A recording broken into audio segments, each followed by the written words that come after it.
What now? He keeps pulling off his monitor lead. I told him he could pull him off all day. He's still not gonna die. I'm sick and tired of waiting. Yeah, well, I'm sick and tired of coming to your room every 5 minutes. Sorry, Blondie. It's time I took things into my own hands. Ugh, you know what? You want to die? Fine. Here, let me help you. You missed this one.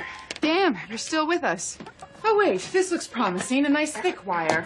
How's that? Any luck? No? Oh, well, no wonder. That's why it's attached to this lamp. Okay, well, let's see what else we got. Dr. Stevens. What? Dr. Stevens, he's not breathing. What? He doesn't have a pulse. He's in cardiac arrest. I swear to God, I didn't do anything. Code blue, fourth floor. Code blue.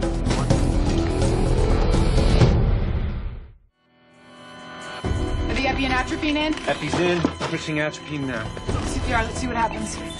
Looks like VFib. Turn to paddles, 300. Clear.